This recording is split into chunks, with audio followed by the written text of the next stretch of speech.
Welcome, my witches. How you doing?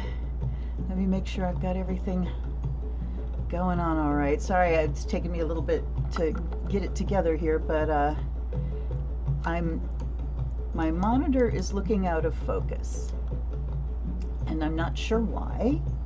I've put it on autofocus now. That is looking a little bit better. Okay, how you doing? How's everybody doing? It's good to see you. Hold on. No, you need to go like that, darling. There we. Okay. Hi, Sam. Hello, Roxanne.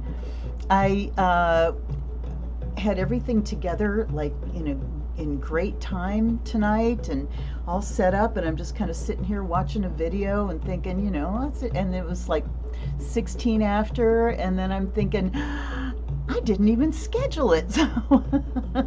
So I'm sorry if you got the notice at the last minute. My fault. My hair is still drying, so sorry about that too. Anyway, test 1 2 1 2, testes 1 2 3. Tell me how it sounds.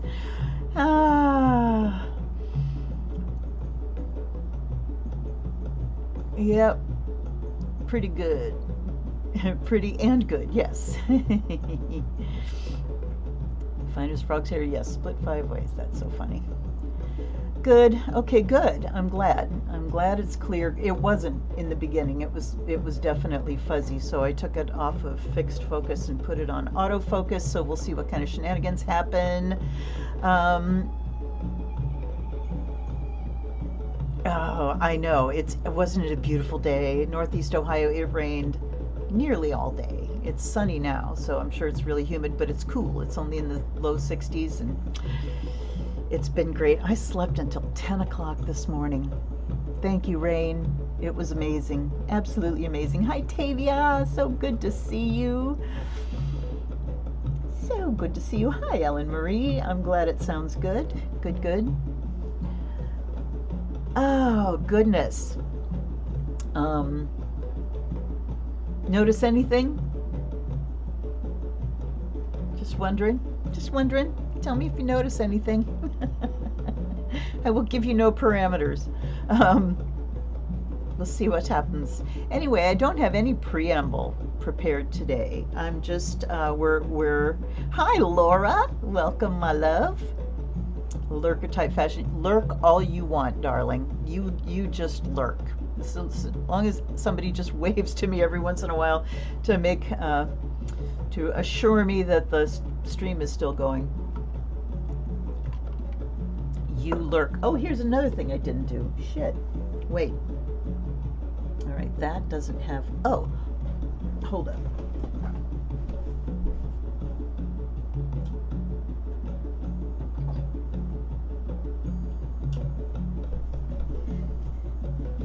I think I need to learn that whenever I think I've got it together and I'm early on things, I don't, because I didn't even set my decks out over here. Wait, there's that one, and there's that one, and there's that one,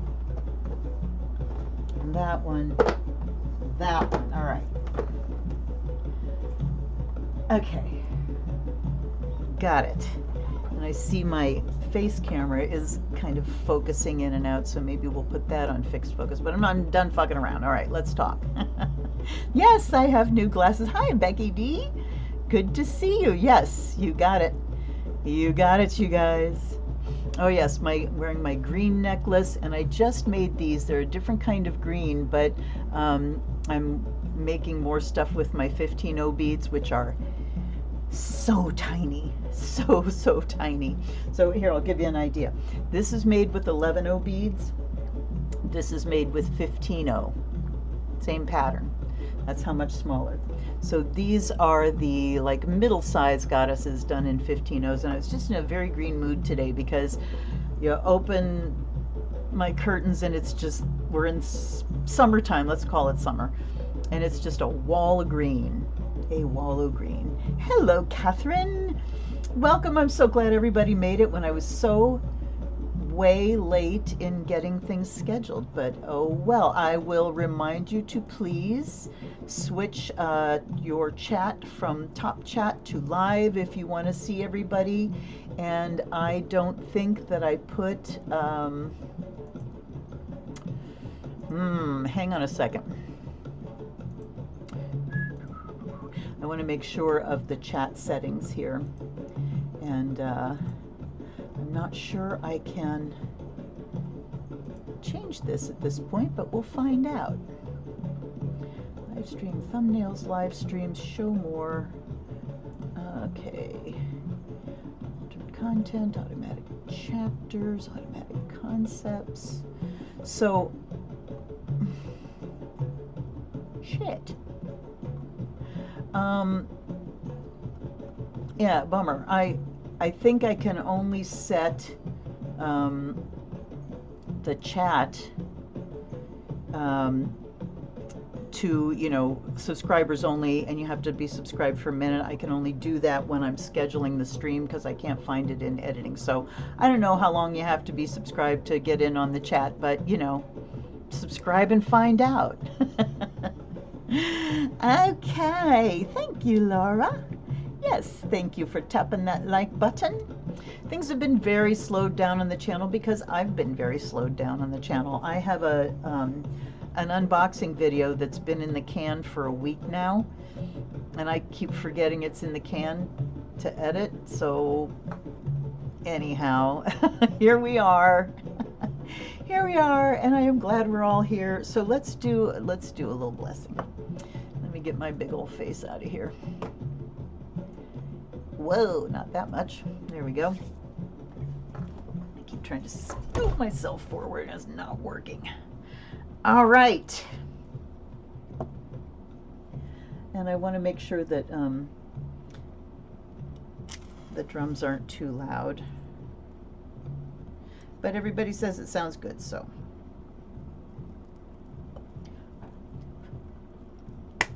Let's get the container of matches away from the living flame. I offer you this sacred smoke, this wonderful sage, that by air and fire your mind may be purified and inspired, and your will be strong and your vision be clear, and that you may be charged with energy.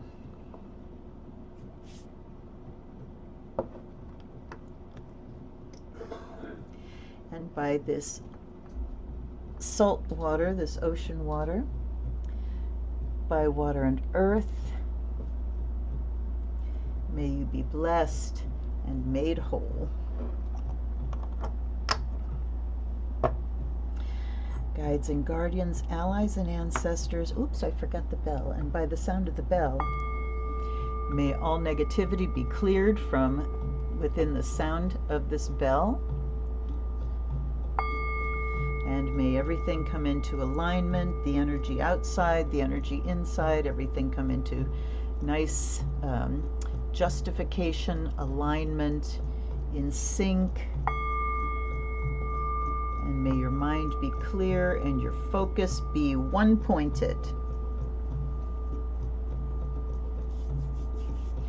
And let's offer some Fire of Azrael to the decks and to the guides and guardians, allies and ancestors. I have hair all over me because I just took my hair out of its twisties and shook it out, so now I'm covered in hair. All right, yes, light them up if you got them. Indeed, I appreciate that. Yes, to keep the trolls away. Can't believe that last week. I mean, that was like the first troll I've ever caught. The worst I've had is somebody. It was one of the unboxing videos when Pyewacket was a little tiny baby, and he came walking in while I was doing the reading, and I kept talking. He's in the middle of the screen. I kept talking, and I picked him up and kissed him and put him back here, and they were like, "Enough of the cat. It's really annoying." Like. So, you know, to whoever, did that make you happier? Did that make you feel better when we are being negative about people? It's like on Facebook. I belong to several crafting groups, and somebody made a pair of earrings, and granted, they were just like, really? But am I going to comment that? No. But somebody was rude and said, you know, you have to take it to another range. And so people were coming down on one side and another, and it's like, do you have to? Why? Why does everyone need to know your grumpy opinion? As I sit here being one of the most grumpily opinionated people ever. And here I am, being opinionated about their grumpiness, in my grumpiness. But, you know, really, do let people live, as long as they're not hurting anybody. You know the old threefold law and the Wiccan Rede, that will is the whole of the law, and it harm none. Do as you will. Do your will. Live your life. Don't hurt anybody. That's pretty much it. Okay, so let's have a little meditation. I need some precious chandan. Best smell in the entire world. I am absolutely drenched in sandalwood oil right now. I love it. Okay, so let's sit back and relax into your body. Let's do a check first of all. Do a scan. Doesn't matter whether you start at the top or start at the bottom, but just kind of do a scan to notice what's going on. What's going on inside your body, what's going on the surface of your body. You can touch into what's going on in your brain, but we're mostly focusing on the physical body right now. And just kind of notice, like right now I'm noticing pain in my arms, and that is my signal to breathe. So anyone that has sensitivity issues or fibromyalgia or chronic fatigue or Ehlers-Danlos, or connective tissue type disorders that have chronic pain, overall pain, notice that when you are tense, your pain tends to be greater. And the reason this is because even if you're just a little bit tense, when you're holding like tense thoughts in your mind, your body responds and things tense up just a little bit. And all it takes is a little bit. And what that tension does is it starts to constrict your capillaries. And those are what feed and bring oxygen to your muscles. And what happens to your muscles when they don't get oxygen? They start to ache and they start to hurt. So when you feel like an overall pain, take it as an invitation to relax and to breathe. So let's just do that. Come down into your body and just begin to relax and breathe. And let's start at the top of the head right now. And notice those muscles that cover your cranium and ask them to relax. And notice as the top of your head relaxes, that relaxation then begins to travel down into your forehead and down the back of your head. Down the back of your head is an easy thing, but down the front, so many muscles. So let's let the muscles around the eyebrows relax. And if you want to touch them, as I mentioned them, this can help a lot. All the muscles around your eyes, so many tiny muscles around your eyes, let them relax. And the muscles that come down your nose and around your nose, many muscles there too, and in your cheeks. Let your jaw go a little bit slack. You can keep your lips together, but just feel the space between your back teeth increase as those muscles relax and your jaw drops down a little bit. And then feel that relaxation coming around your ears and down the sides of your neck, down the back of your neck, all of these muscles here. Touch them and invite them with your very gentle, relaxed touch. Invite them to relax. And let that relaxation start to spread now down the tops of your shoulders and the trapezius muscles in the back, those places where we carry so much tension. Just invite those muscles to melt and relax. And now feel the relaxation starting to travel down your upper arms. Feel those muscles beginning to sigh out and relax, and it travels down to the tips of your fingers. And then continuing from the base of your neck down through your shoulder blades. You feel your shoulder blades relaxing. If you need to adjust your posture a little bit, do it, because this can help things relax if they're in the right position. And then you feel it coming down your chest, and feel those muscles letting go. All of your chest wall just beginning to relax, front and back. And as you feel that, notice how your in-breath allows your rib cage to expand 360 degrees around.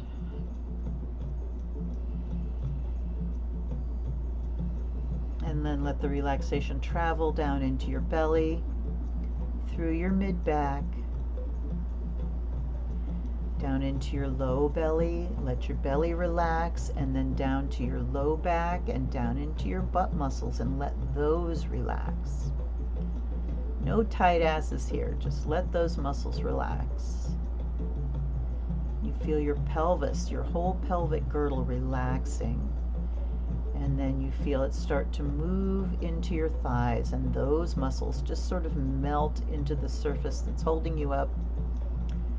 Your knees relax, shins, calves, all the way down. Your ankles relax, your feet just kind of flop. And down to the tips of your toes, everything is relaxed. Now just breathe in that relaxation. The in-breath bringing in oxygen that feeds every bit of your body, feeds every cell, and allows things to relax even more. And then you exhale and you relax even more.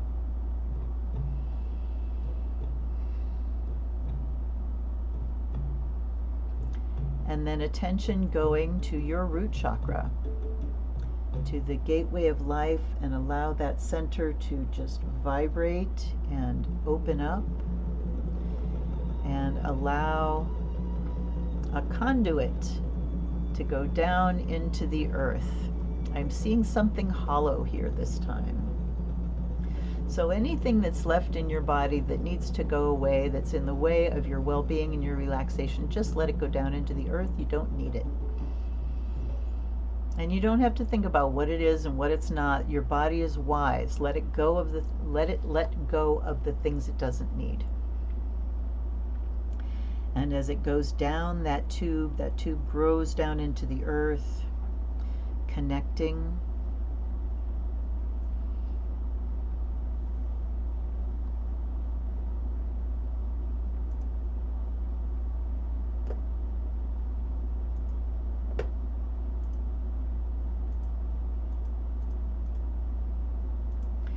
And draining and becoming more and more relaxed. And now allow earth energy to begin to rise up.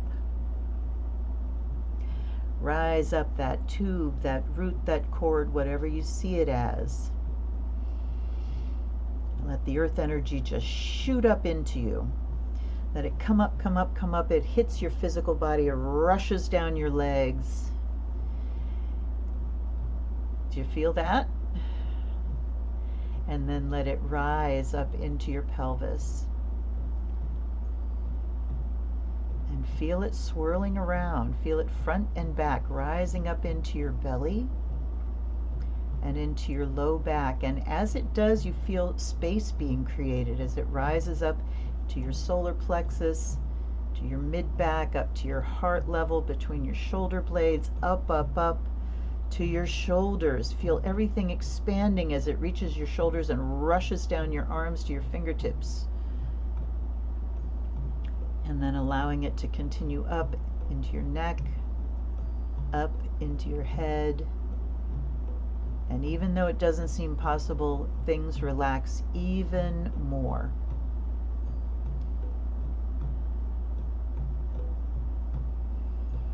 And I wonder what happens if you completely let go of control and just allow your body to be in a state of optimal relaxation, peace, well-being, openness, health. Let that that green gold energy just flash around your body, wherever it needs to go. And it continues to just flow in through the root chakra, flowing around your body. You can hold an infinite amount of this energy because it's what you're made of. And it's no worry of yours how that happens. You just let it happen.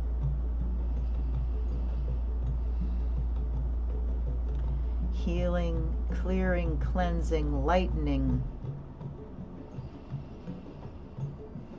And now after your next exhale, we're going to inhale that earth energy, making it so bright and vibrant, so much light. Release only the breath, hold the energy. And again, brighter, brighter, releasing the breath. And even more. Breathing out through the crown.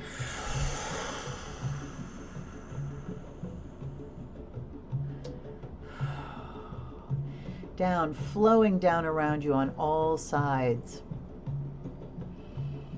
It's like one of those little solar fountains that just the water comes up and out around all sides. But this is earth energy, sparkling green and gold.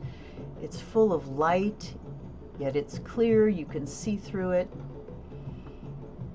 And it covers you, it surrounds you on all sides. There are no holes, no breaks, no dim spots, no dead spots.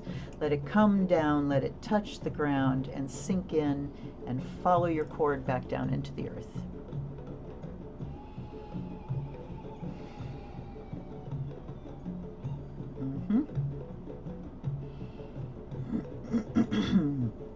And now reaching up through the crown.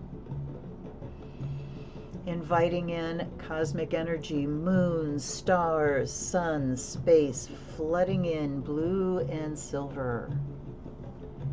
Flooding in, down, down, down through your head, neck, down to your fingertips, down through your torso, down into your belly, down to your butt, down to the tips of your toes. Joining with the green and gold, blue and green, silver and gold, just like our beautiful jewel of a planet, joining together, spinning and swirling. And just watch it go.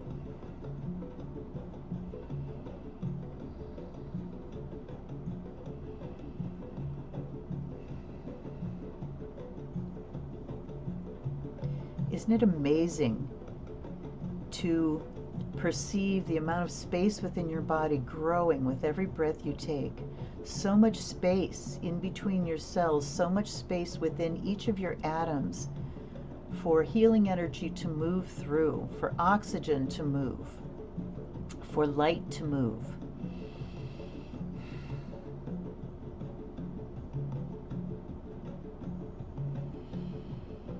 And you allow this energy to go down that cord until it joins with the outside of the sphere, the egg, and up the outside it goes and back up into space. And you feel the earth energy, the gravity of substance pulling you down. You feel the cosmic energy pulling you up. You feel yourself balanced perfectly between these two. The cosmic energy lifts you up. The earth energy grounds you down. It's the perfect balance of vast and limited, of energy and matter and substance. And let's make the intention tonight that we be existing and operating at the highest possible frequency for the highest good of all. If you have particular gods and goddesses, ancestors and allies that you would like to invite into this space, please do so now.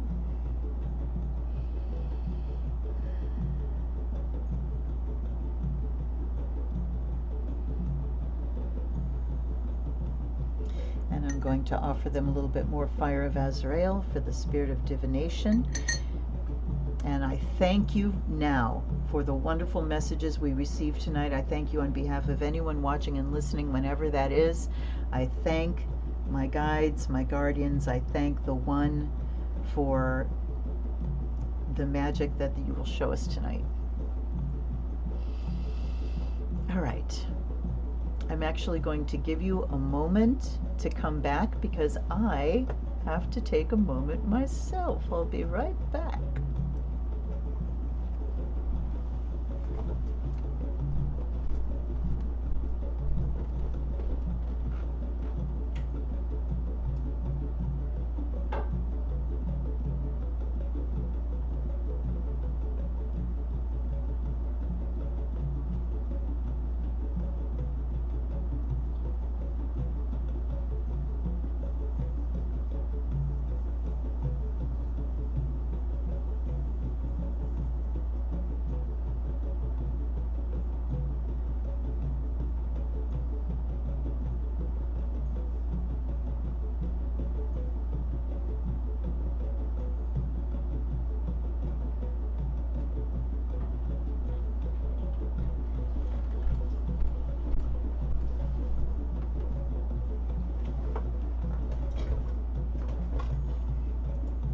And let's give thanks to our kidneys that filter and clean and cleanse and drain everything out that needs to go. Okay, let's look at our decks tonight.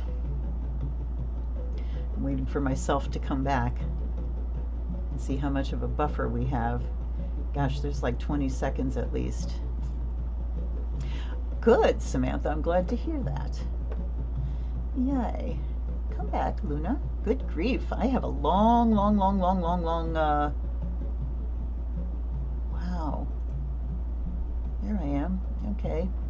There's a long buffer time tonight, you guys. So what tends to happen is my, you know, I'm watching my monitor here and seeing when things are happening, and then you guys comment, but sometimes the comments come through before it's weird.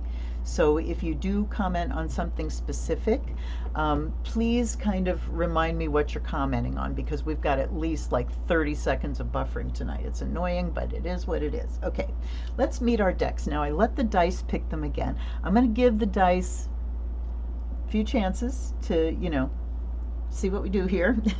But it's really interesting because two of the decks the dice picked were the same as last week, so I said no, we're not doing that.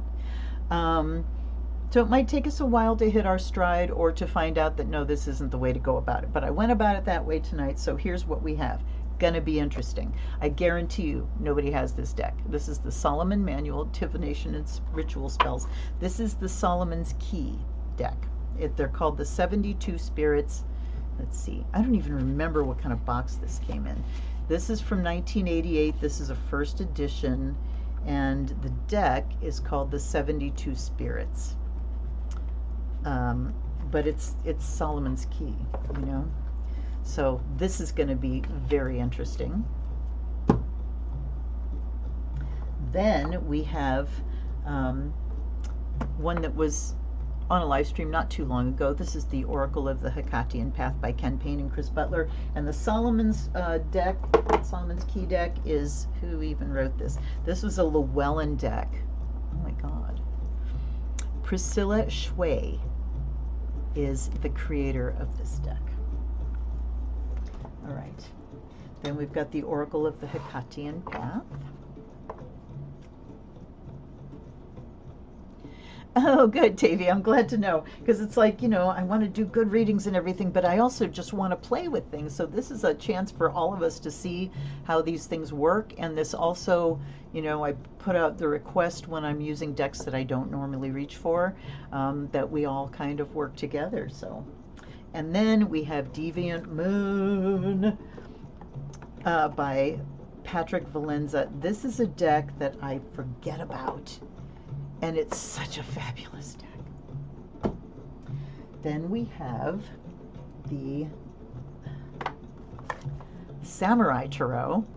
This is a Lo Scarabeo, and it's another one that I don't reach for. I've had somebody offer me lots of money for it, but no, because collection, Then we have a gift deck. This is the Druidcraft Tarot, and this is by Philip and Stephanie Cargom, and it's illustrated by Will Worthington. And this was a gift deck from a dear friend of mine. Oh, okay, I don't have the thing. Oh, well, from a dear friend of mine, Val. So I really appreciate that. And then I have another gift deck. Oops, this goes there. And this is from Laura in Florida. This is Nick Bantock, and it's called the Archeo, Personal Archetype Cards. So these are going to be really interesting. Okay, and I want to say here, well, I want to read the note that Laura sent to me when she sent me this deck. She said, I'm one of your lurkers, and she said she's going to be lurking tonight. So, most Archeo. The author-illustrator Nick Bantock did the beautiful Griffin and Sabine books in 1991. I believe the selected archetype card is to be seen as a guardian whose energy can be applied to the issue at hand. So, Samantha, your recognition that we have a lot of ancestors around us tonight, and guides and archetypes. This is going to be interesting. All righty. Let's get it going. Let me get the tiny. And I don't see darling Darcy. She said she'd be here. I talked to her yesterday, but I hope she pops in. All right.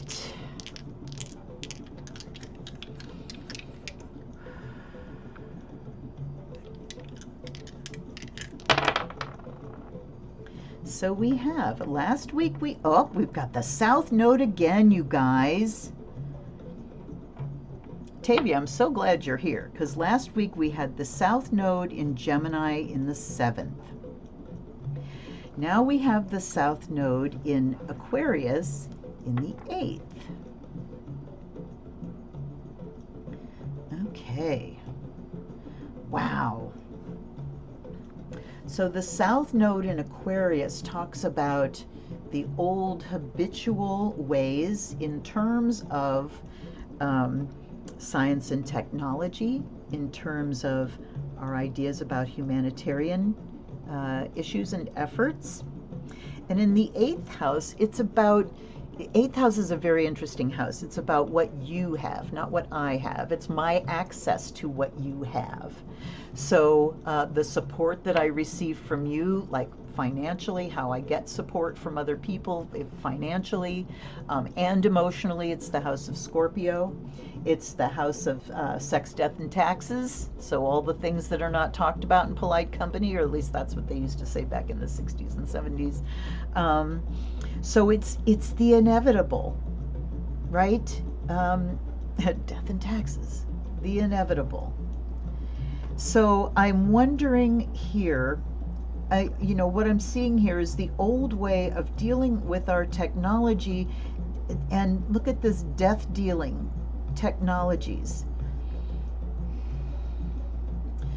Resources, shared resources for humanitarian purposes, but we're going about things the old way.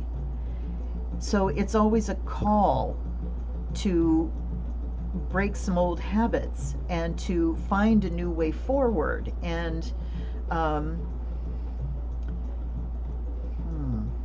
And I mean, Aquarius is always the new, the inventive. We've got to update, we have to reinvent. And an interesting thing, I just got a little vibe of reinventing history. But, you know, we can reinvent history in terms of if we decide to turn things around.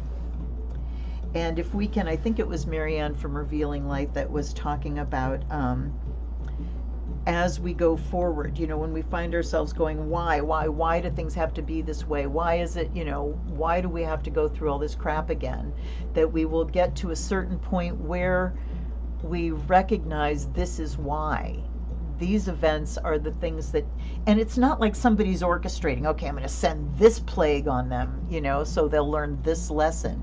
It's just, you know, the things that we ignore, the things that we have allowed to fall prey to toxic agendas,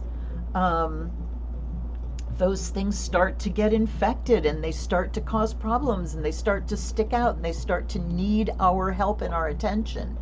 So then we bring our attention to them, and when we do raise ourselves to a higher frequency, when we do decide to operate from our highest understanding and our highest consciousness, then, you know, we are able to turn around to the past and say, you know, I wouldn't have gotten here without this. There's no way to know if that's true or not because we can't go back and change things. We just know where we are now, and we can look back and say, as long as I've arrived here, the journey was not a mistake. All right? The journey isn't a mistake when we get to a place of lifting up. And the 8th house of the inevitable, and you know, the Aquarius asks, is it? is it inevitable that we do things the way we've always done them? And the answer to that is no, in my book. All right. Let's see what we got here for comments. Super curious about the Bantok archetype. Yeah. Oh, hi, Elsie. Hello, everyone. Aquarius. Oh, yay. Here's Tavia checking in. Aquarius is relating to community as a whole. Yes. Gemini is casual interaction.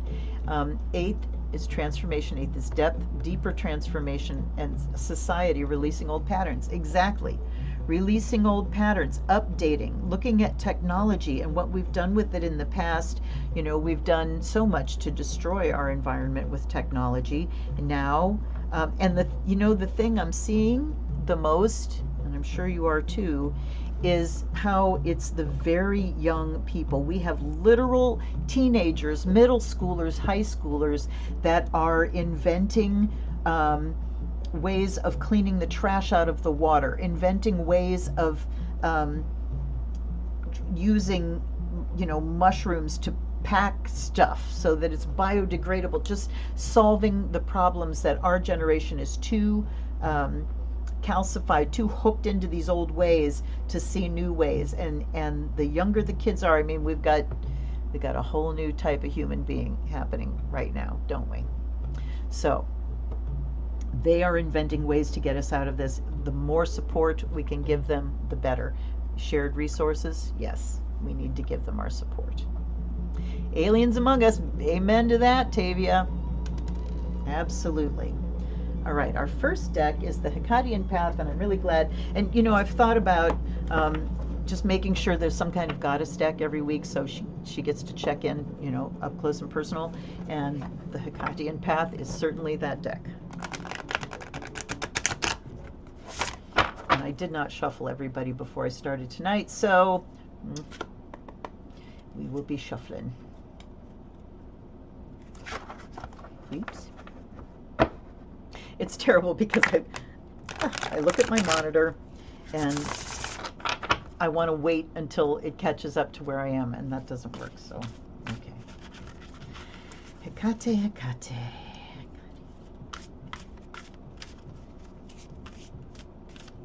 What do you have to tell us tonight?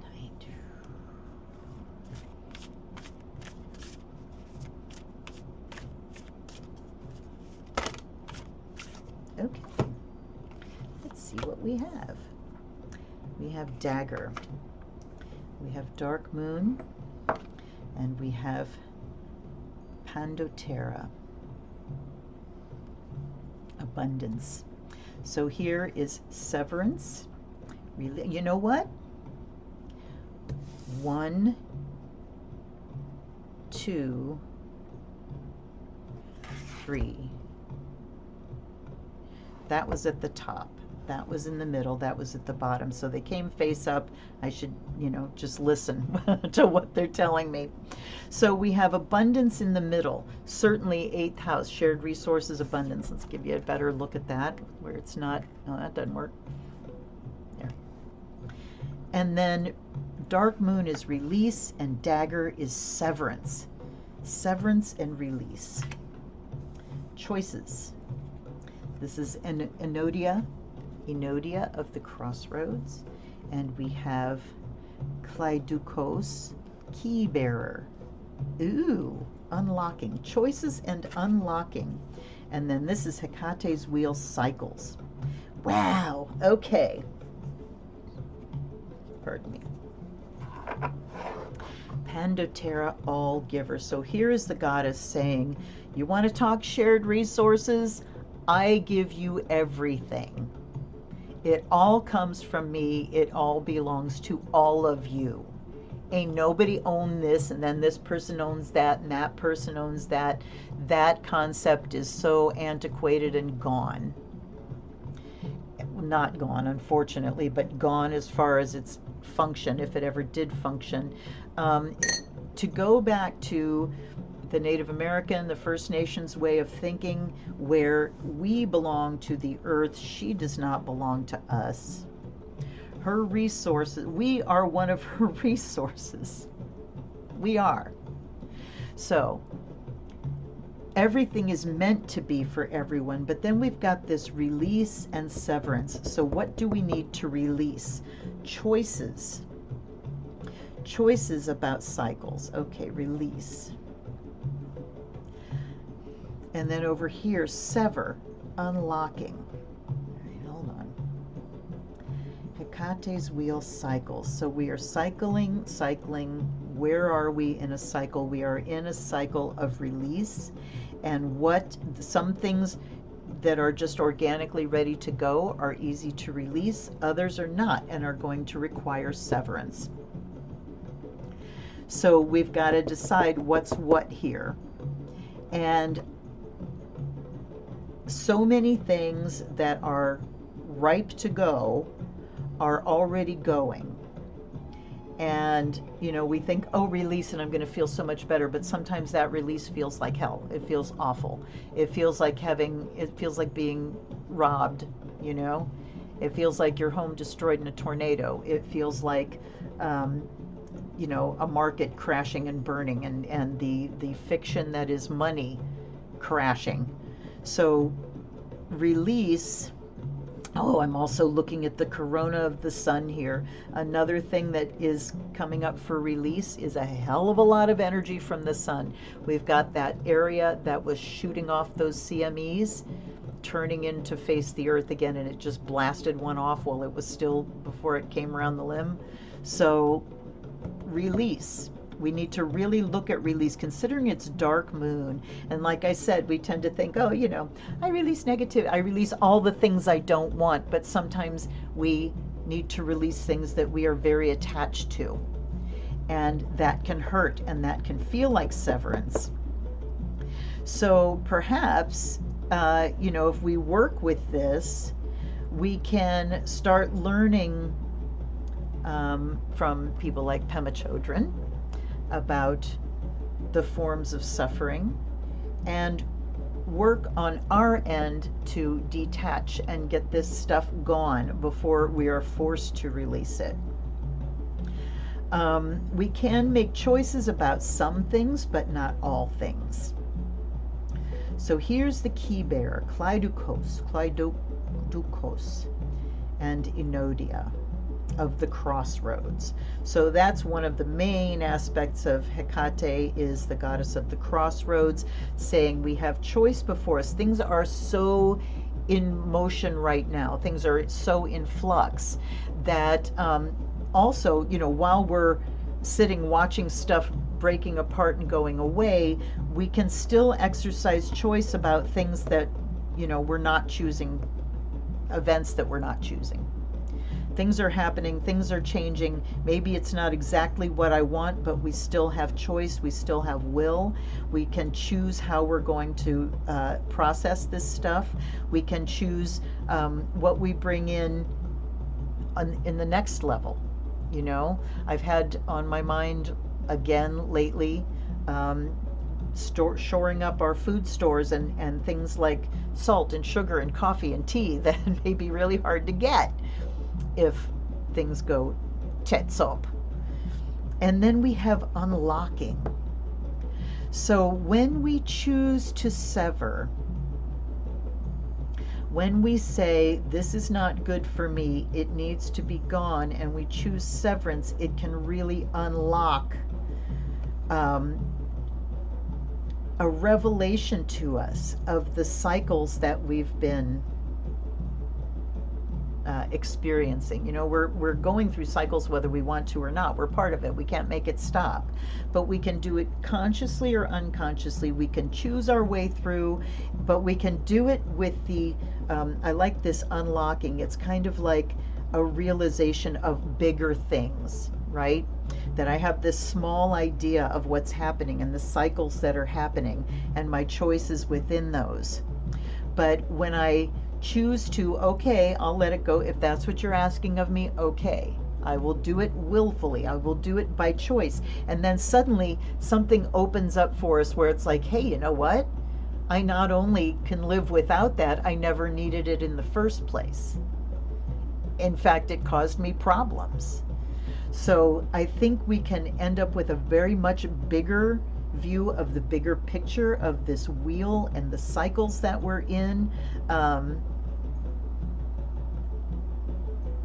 But it's down to the amount of cooperation in this release and severance. And it's also when we release these things, you know, one of the things that can help us feel a little more courageous is knowing that the earth gives us everything we need. She gives us everything we need. All right. Okay, let's see here. Samantha, kind of like throwing up. Not good while it's happening, but you feel much better afterwards. Yes, yes, thank you. That's awesome. 8th is death and then rebirth, phoenix from ashes. Severance puts us into ashes. Let go or get dragged. If you feel yourself falling, point your toes and dive. Wow, that's awesome. That's awesome. Yes.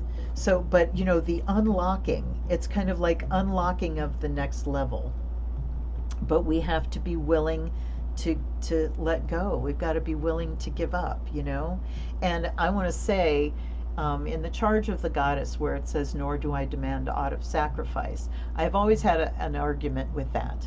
And I know why it was put there, because it, you know, our religion does not require blood sacrifices, that kind of sacrifice. But oh yes, she does require sacrifice. Yes, she does. She requires your effort, she requires your input, she requires you to offer what you have without idea of return, you know? And so that severance, what are we willing to sacrifice to unlock that door and get a glimpse of these greater cycles and to release? And I mean, if you look at it, it said release choice, right? So maybe we don't get a choice about all of it. Okay, what's up next? 6. The RKO. All right. Hey, Slippy cards, you. All right. Yeah, I don't think I can do them this way. Boy, they are just like leaping. They want to come out. Let's give it a little bit more of a shuffle. This is an odd shaped deck. I can just do it this way.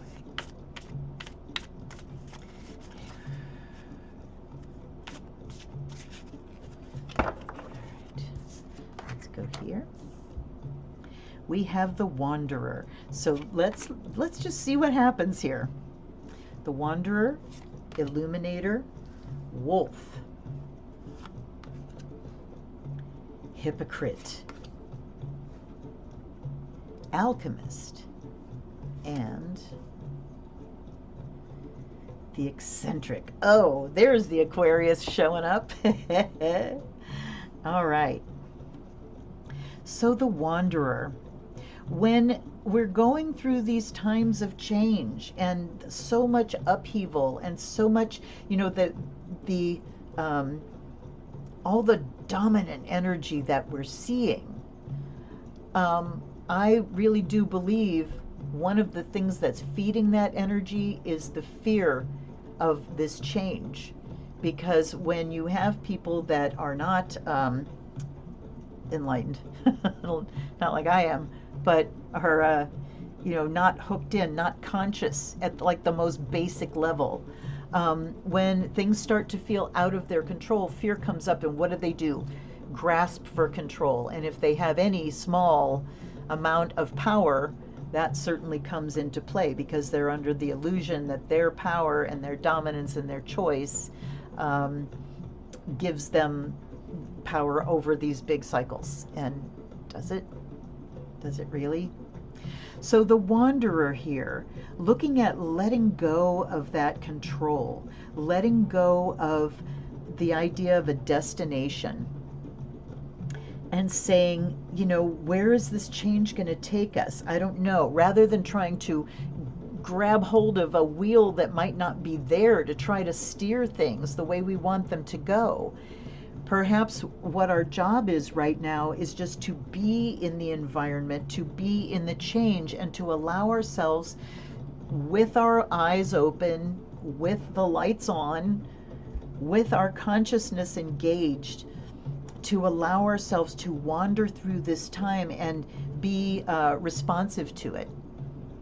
Be responsive to needs that are being shown to us that maybe we can fulfill. Being open to adopting new ways as old ways start to disappear. And if we start adopting new ways now, it makes it easier for the old ways to disappear. Then we have the illuminator and the wolf. Okay, so the illuminator, look at this. We got the sun at the top of a lighthouse here. This is the way shower.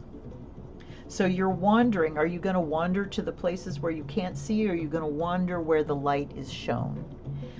And that's kind of, the blessing of fire, is the light on your path, is being able to see where you're going.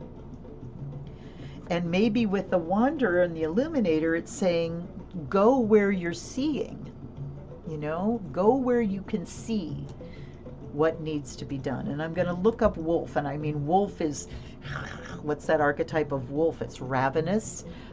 It's a pack animal, so it's social, it requires a group and a community and a hierarchy. But then there's the dark side of that wolf archetype of just that ravenous and that kind of wolf.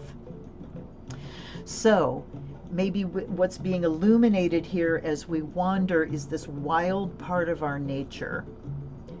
Allowing that wild part to come forth, so as we wander in the environment, we're really in the seasons, in the changes, in the weather, and having a clearer vision of what we need to do and how to live and how to survive in this. And then we have the hypocrite and the alchemist. What a pair that is, huh? Okay. So what's a hypocrite? Talking out of both sides of your mouth, saying one thing, doing another, saying this is what I believe and doing the exact opposite. So the hypocrite calls us to be aware of our beliefs. Sorry, I got a hangnail. It's calling us to be aware of our beliefs and our integrity. How integrated are we? How accurately, well, it's probably very accurately, but how much does our way of living reflect what we say we believe? Is our life in congruity with our beliefs? Or are we living as hypocrites? I'm sure we all are at some level, you know. Some people are nothing but hypocrites. You know who I mean. But most of us are hypocritical about some things, maybe the small things. But we need to be aware of where those are, because the alchemist over here says that too can be transformed. You know, we can take these base, low, darker parts of ourselves, more instinctual and knee-jerk reacting part of ourselves. We can embrace that. We're not pushing it away. We're saying, how can I pull this in and turn it into gold? So a good example of this, and not really hypocrisy, but you look at maybe someone, oh, I have a great story of the ultimate hypocrite. My darling father, who was a saucy lad. He was an Aquarius, the Scorpio moon, Pisces rising. And he was a hypocrite. He was a total hypocrite, because he used to judgmental as fuck. Scorpio moon, judgmental. Yes, very. What makes me feel secure? Judging everybody else and controlling things. So he would put judgments out about, pornography, and it was how horrible this was. And he and a group of men would get together and watch all these terrible movies that were coming out, like Deep Throat and The Green Door, and I don't even know what the other ones were, just so they could know how terrible these things were, so they could preach. Aye, Dad, you fucking hypocrite. There he was. But, if we have parts of ourselves, behaviors, habits, addictions, attachments, whatever they are, that we deny, and we deny them so vigorously that we're preaching the exact opposite of our own behavior.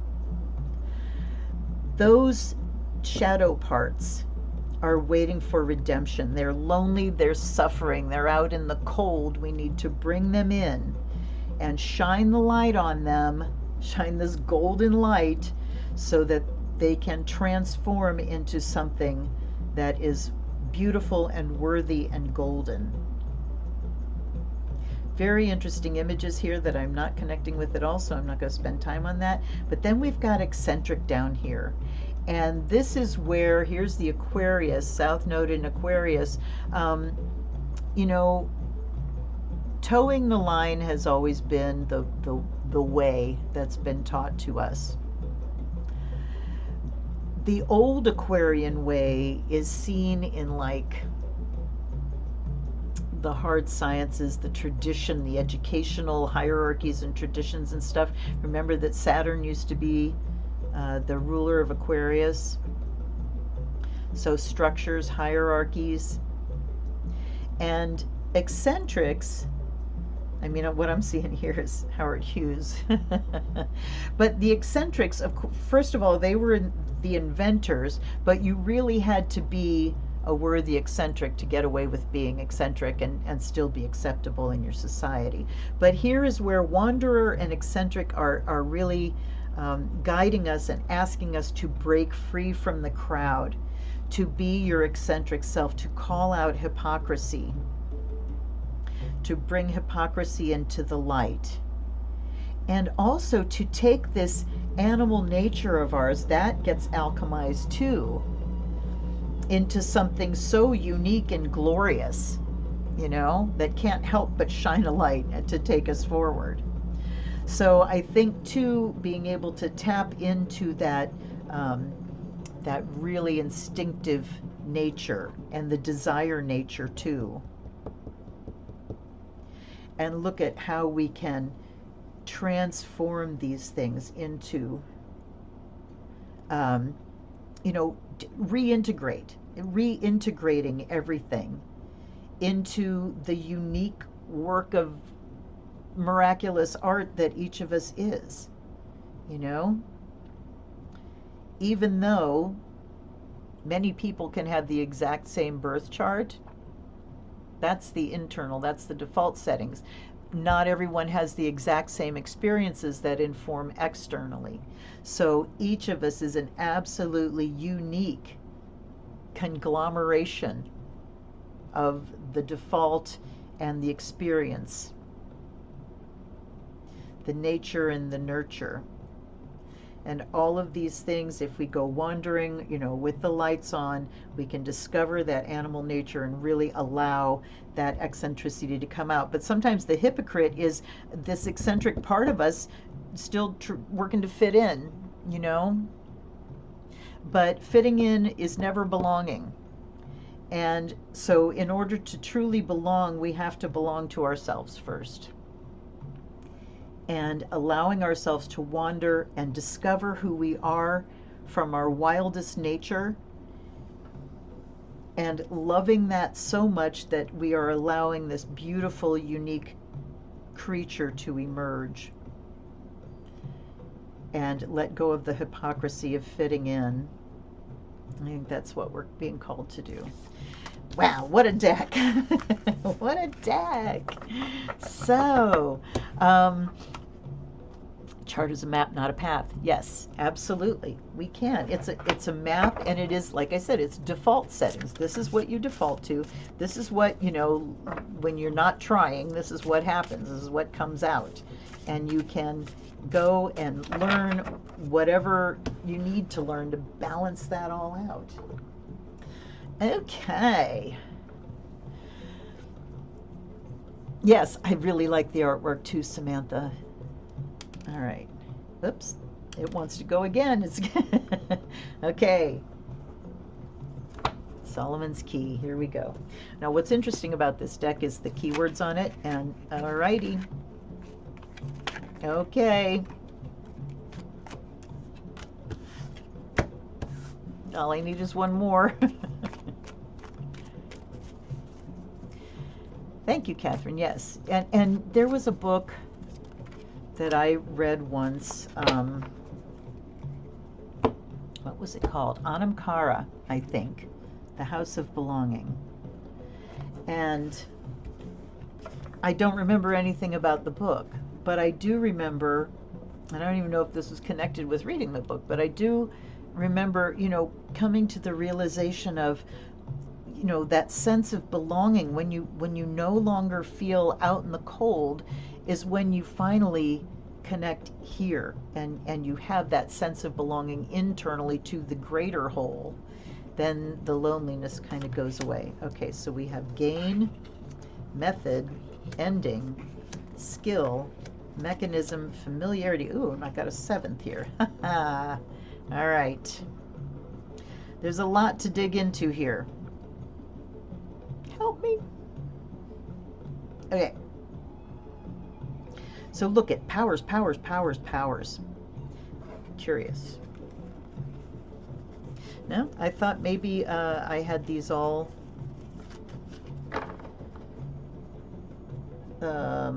in order. I wonder if I did. And I mean, we've got what, 27, 21, 25, 32, 5, 6. So we've got a good mix. So I'm not going to, I mean, there's 5, 6, and 7. Well, we can take hits. They just want to fly out like crazy. All right. We'll put those there. So gain. This is a Leo card, August 2nd to 7th. My daughter's birthday is August 2nd. Mine's the 1st. So it is the 10 to 14. It's the 2nd decanate, the Sagittarius decanate. Renove is the spirit.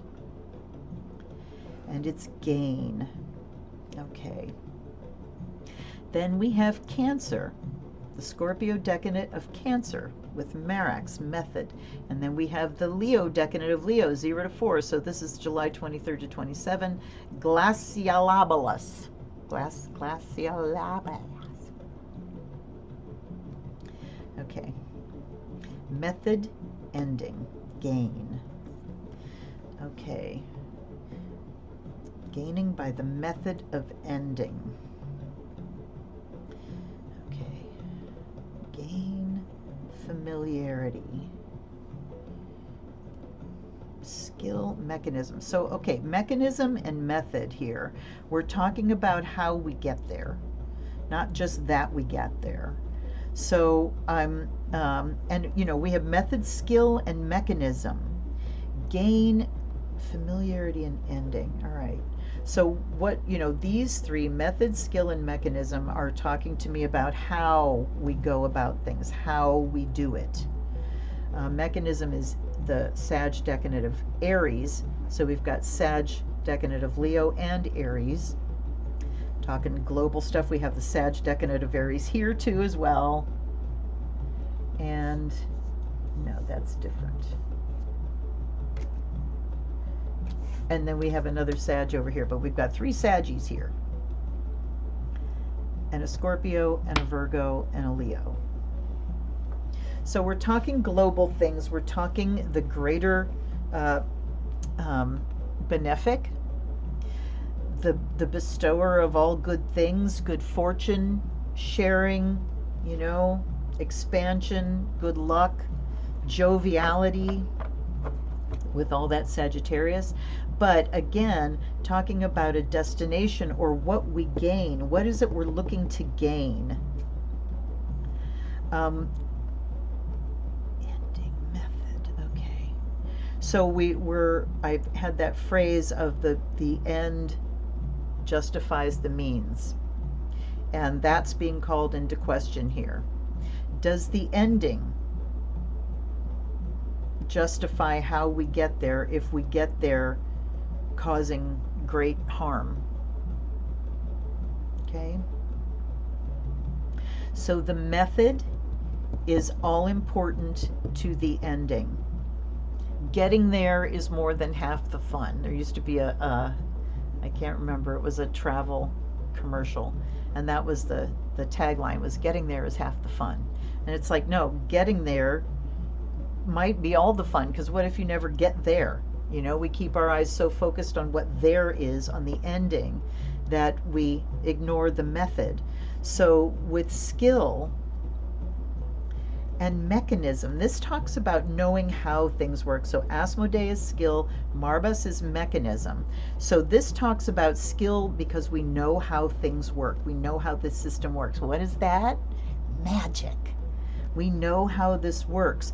We have the skill to affect the mechanism, right? And then down at the bottom, Valefor is familiarity. So Aries and Sag, familiarity. I'm going to look at the book for a second here.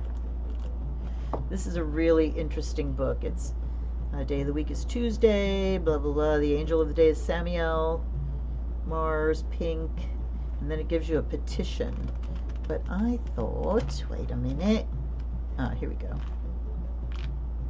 So there's a section of the book that's about reading and a section that is about doing spells. Indicates a situation or individual you already know is about to reappear in your life, or you need to know more before committing yourself. Okay, familiarity. There it is, the South Node, the familiar. So we can be in the familiar, but we can bring our skill of being able to kind of see down into the mechanism of how things are working, and then look at how we can bring our methods so we can affect. All right, let me look at the three that I picked here. Controversy, pleasure, and change. Controversy, pleasure, change. Okay, so let's just look at change, the controversy of pleasure, maybe how we think about pleasure. Pleasure tends to be seen as, you know, not as sinful. Yeah, sinful. No, we are allowed to enjoy life. Pleasure is not a controversial thing. It's only controversial when pleasure is out of proportion, when it takes precedence over the greater good. All right, let me see what you guys are saying here. gain is where abundance was. Oh, interesting. An ending where sever was. How interesting. Thank you, Tavia.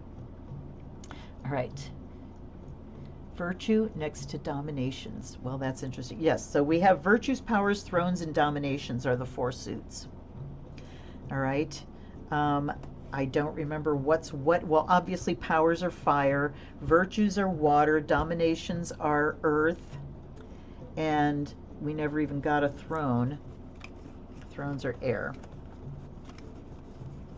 Yes, thrones are air.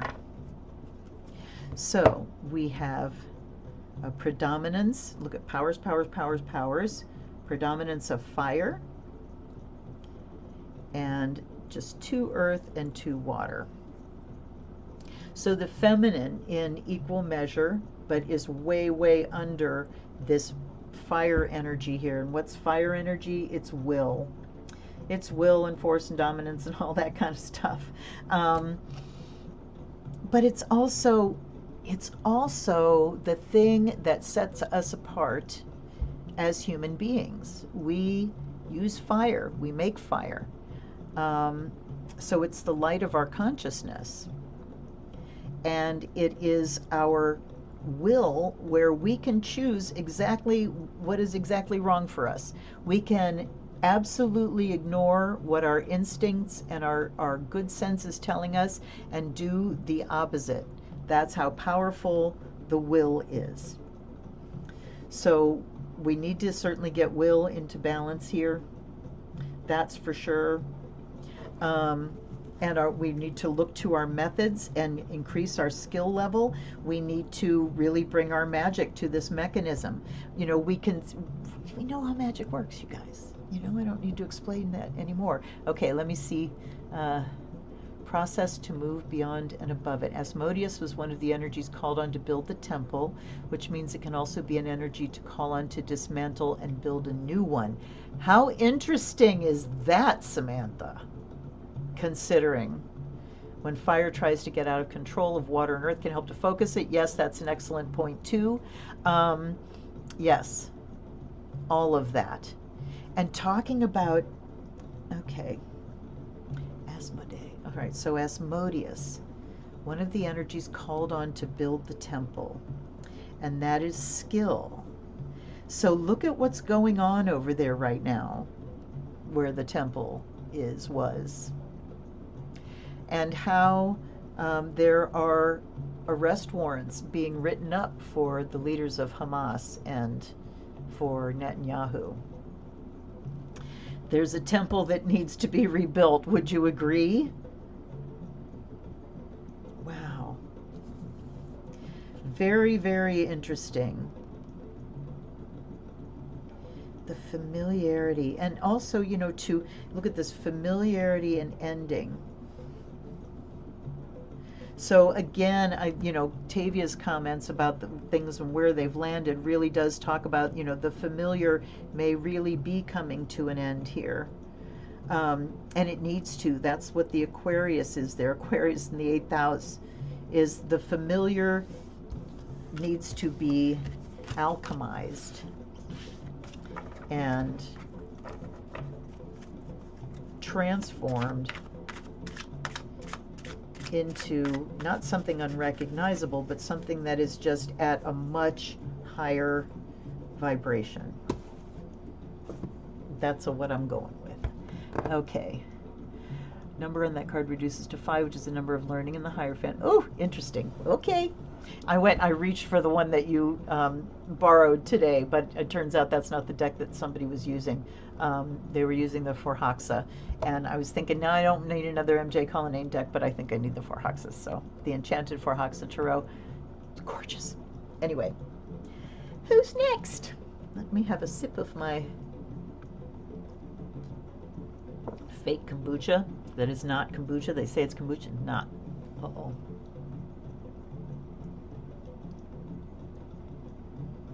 Help. I don't want to know what that was, because there was a little bug that was flying around. Oh, shit. Okay. 1, we've had 1. 4.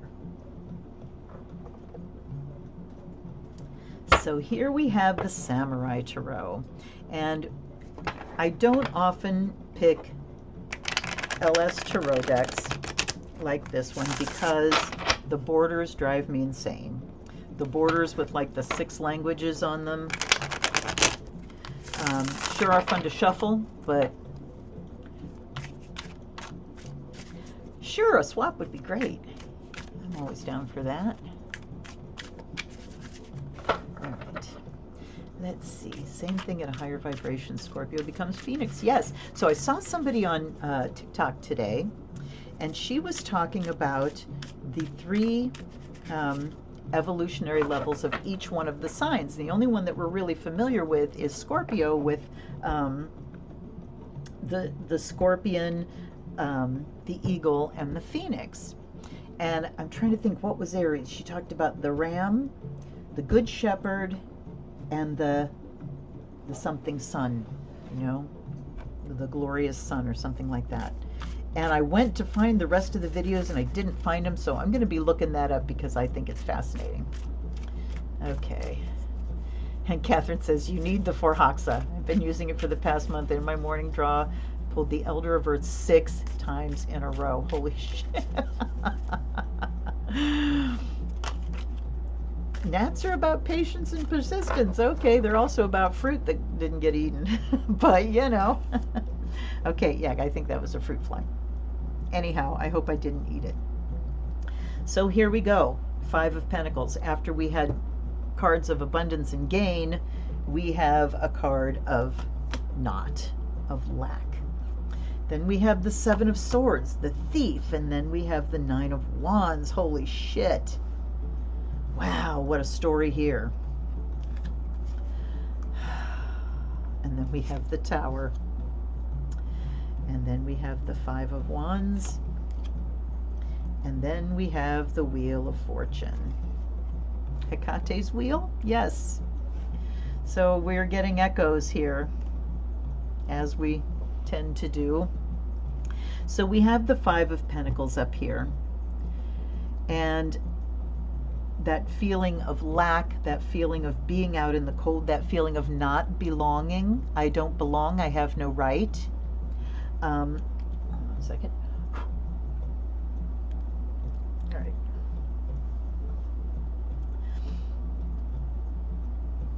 Yes, that feeling of being left out in the cold.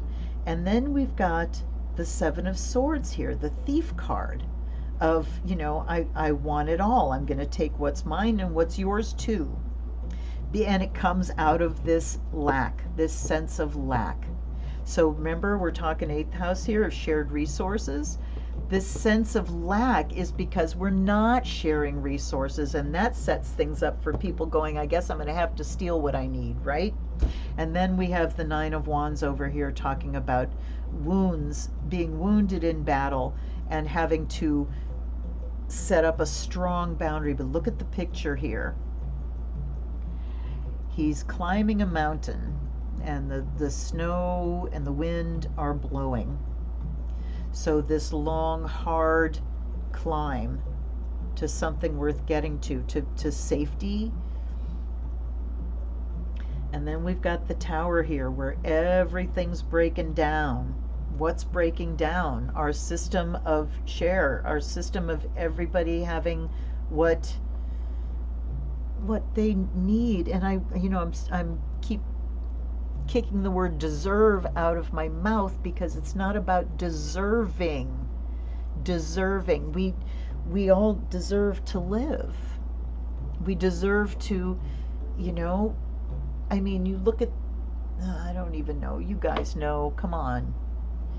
We each have the right to what we need to live, and the fact that people have to prostitute themselves for so many hours a week just to earn the ability to stay alive is absolutely horrendously off. Just abhorrent. Then we've got the 5 of Wands here, so we're talking about, oh, look at this. Look at this little dude holding off this big Grim Reaper-y looking character. holding off this thing coming to get him. Damn. And then we've got the wheel down below. Yes, things are changing, but how are we reacting to it right now? You know, the powers that be are reacting by being even more strongly operating from a sense of lack, by their thievery and greed, and by wanting to take what they've taken and take it out of the system and take it up for just for themselves on their high mountain. But this shit's breaking down, you guys.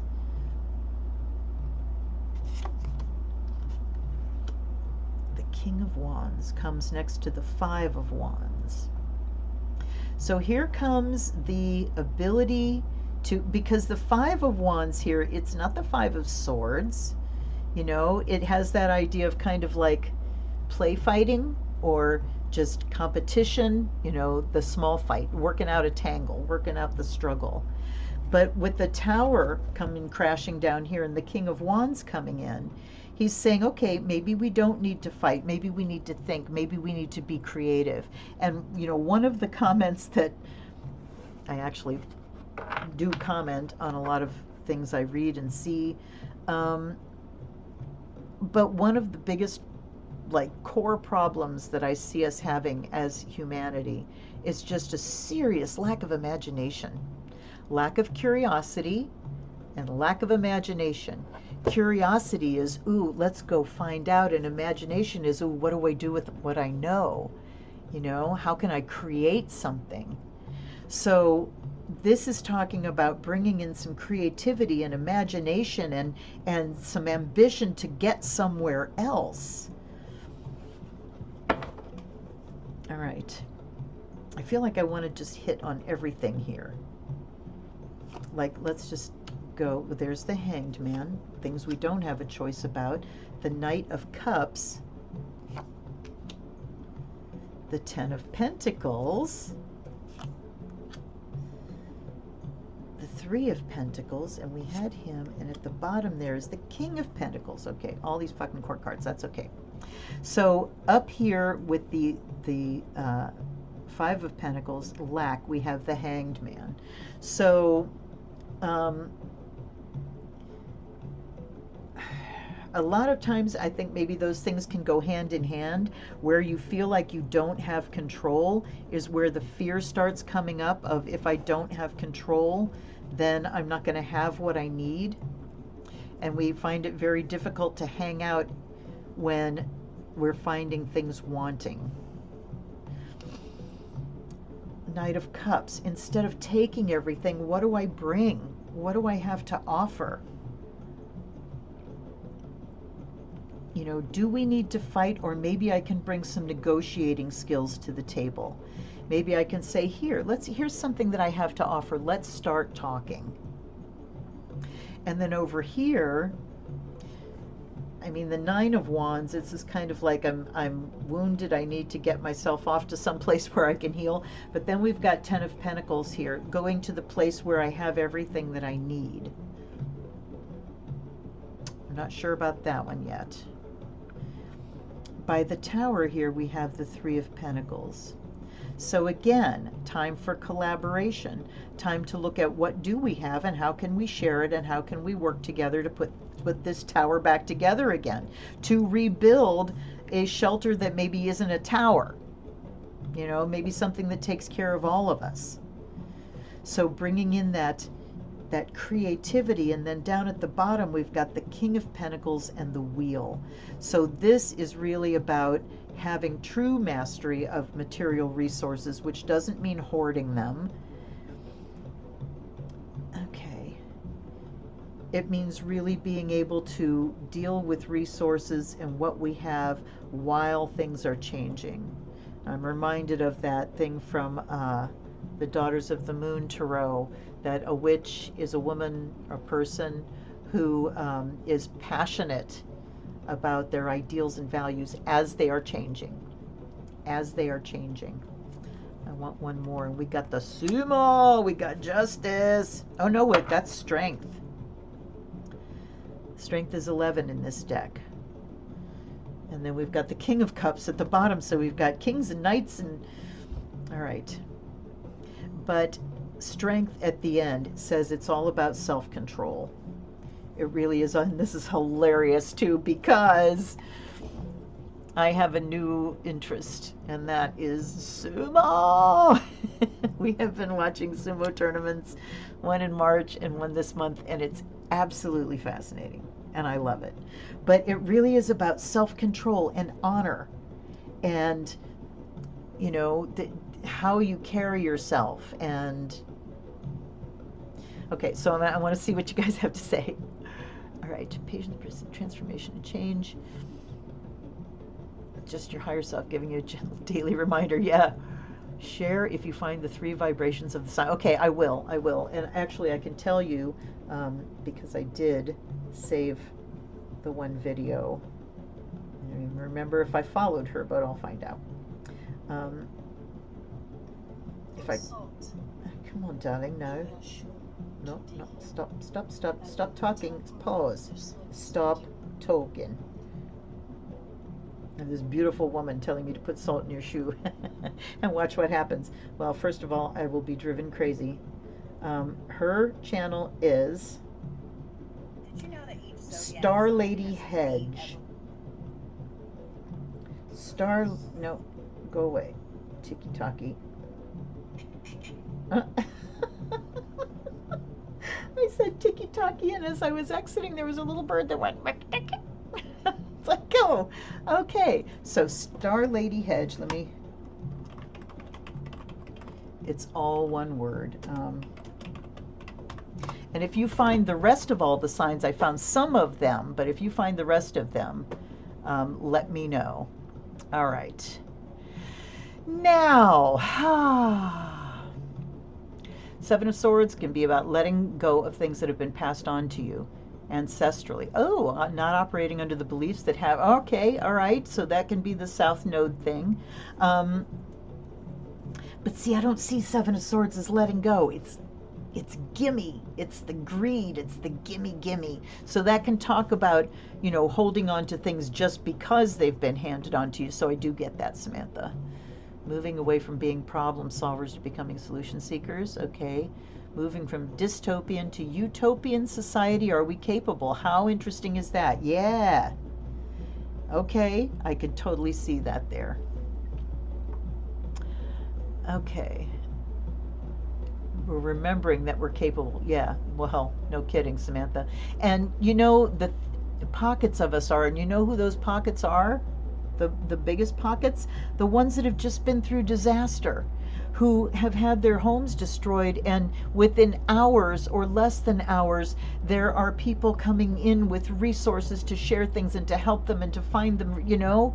That's when that's when we see what we're really made of. But when we really do have what we need and we're safe inside is when we really start hooking into the fear of not having that. And we get stingy and hoardy. Isn't that something? Isn't that something?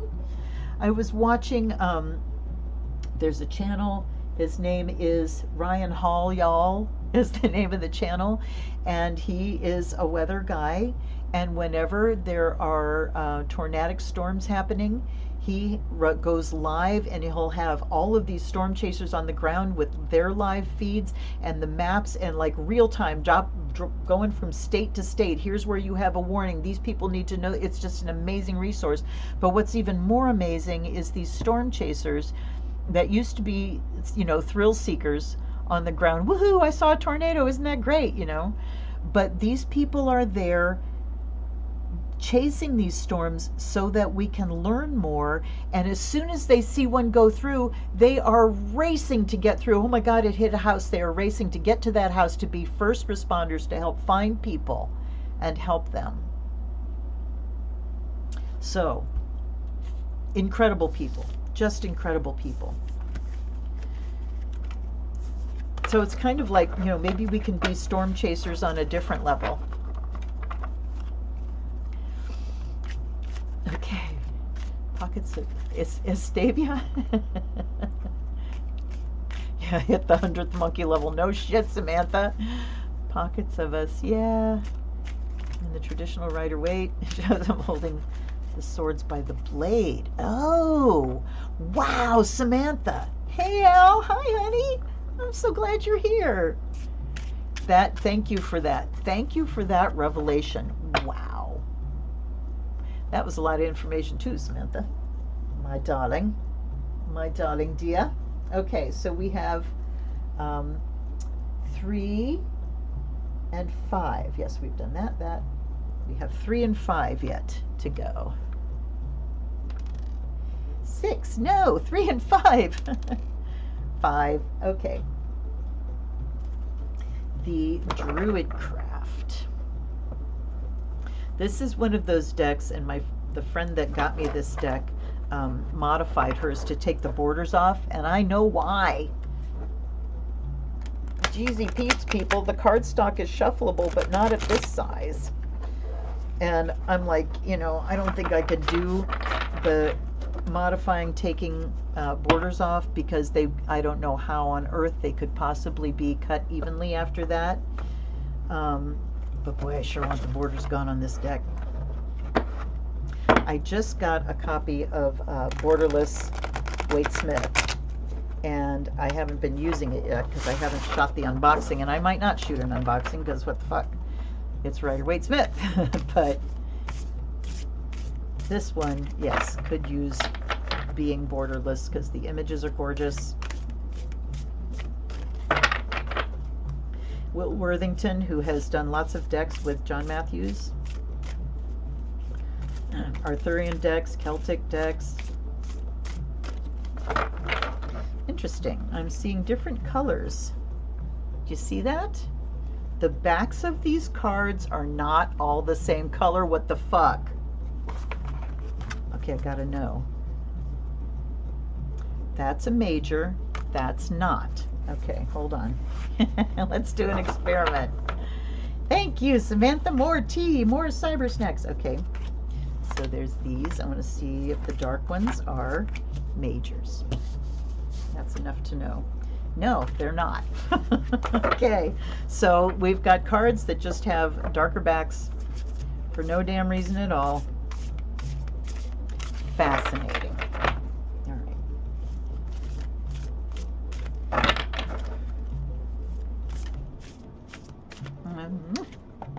right. All right. We have Justice, Prince of Pentacles, Ten of Swords. Oh man, you guys. I mean, that last one. King of Swords, Three of Pentacles again, and the Five of Wands again. So, you know, competition comes to the fore here, and we are so competitive. You know, we are put in the position of competing for resources, which is not an unnatural thing, now that I think about it. Everything in nature competes for resources, which brings up the thing that maybe there isn't enough for everyone.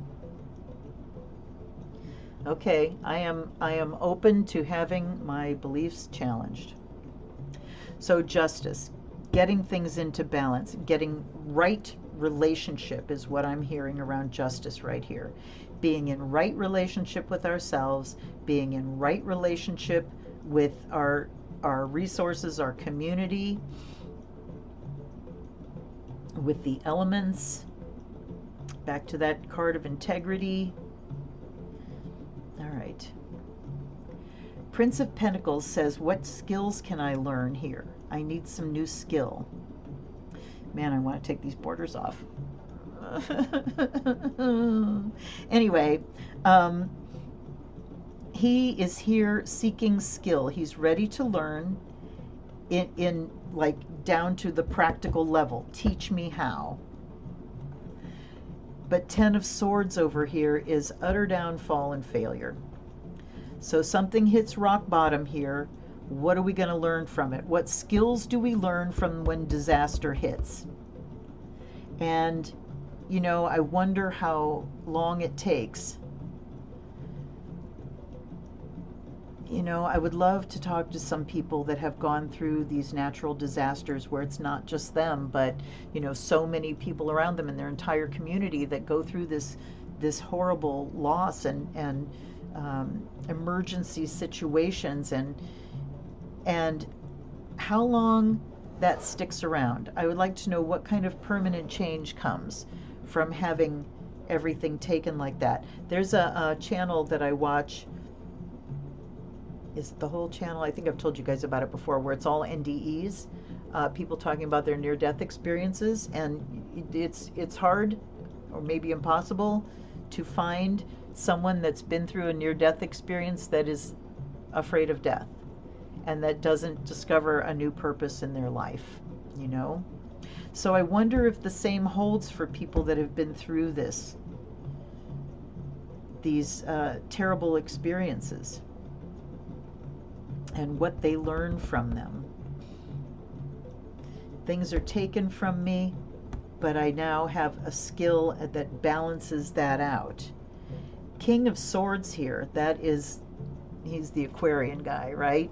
He's got his ideas, and they're not shifting. Once he gets an idea in his head, there's no shifting it.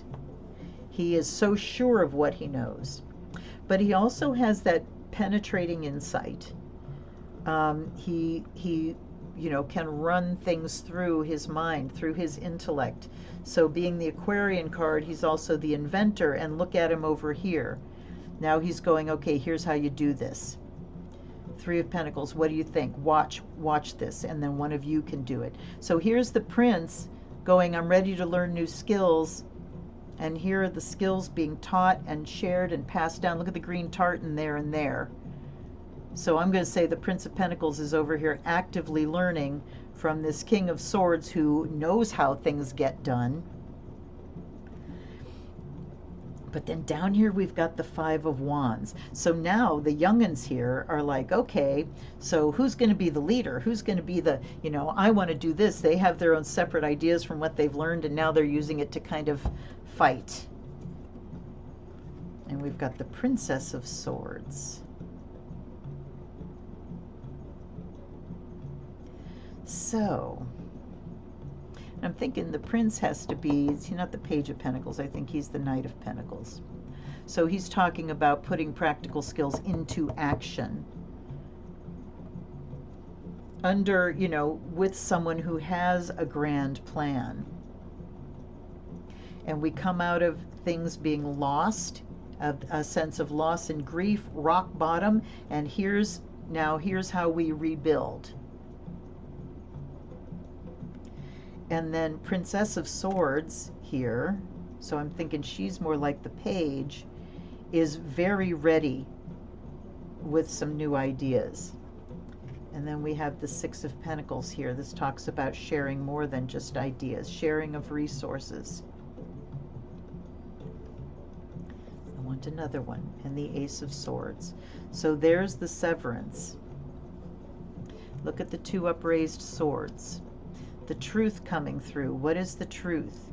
And it's also through competing that, you know, the best ideas come out, and we learn to hone our skills and get a little bit better at it. And it's also something that's kind of fun.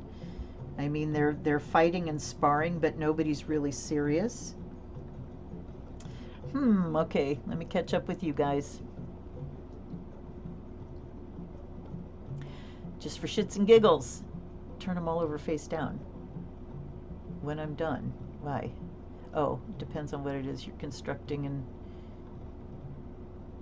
okay, what resources you need to do that maybe we're constructing the wrong things based on the resources we have. Well, yeah, absolutely. That's for damn sure. Okay. But I mean, the images are beautiful. I think we have a clear message here. I think the Princess of Swords softens the King of Swords, because you look at her garments have this flowing ability to it. There's a falcon up here. Let me see what else I notice. But just being female, she brings in the you know, the feminine elements of water and earth. And look at, she's got she has a cord that is bound around the sword. So she's kind of binding that energy. And looking at, I'm looking at all these upraised swords here that can be fighting in competition. And she's got the sword pointing down. She's wrapping it in cloth. What else can we use this blade for? What can we use it to measure, to cut, to form?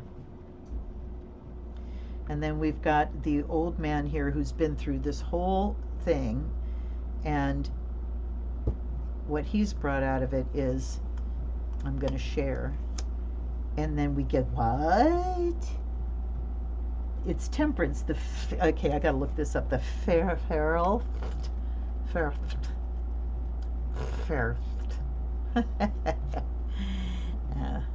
Thank you for putting up with me, you guys. All right, this deck starts with, starts with the minors. All right. Here we go. Please tell me how to pronounce it. They don't. F-F-E-R-Y-L-L-T. So Wilft at the end of it. Fuck you, Welsh. The message: allow inner and outer, masculine and feminine, to blend within you to give birth to your creative self. Fluency between worlds, creativity, harmony, peace, alchemy, magic. All right. Well, we've had alchemy and magic come up a few times, right? But temperance really is about finding the balance point between all of this, about from gathering in and cutting off, and sharing of resources and teaching what we know, handing our skills down.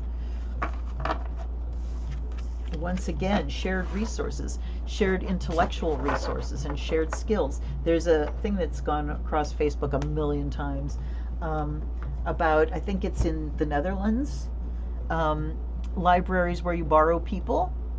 You go in, and I don't know if it's, really a library, because who has just a bunch of people sitting around on a daily basis?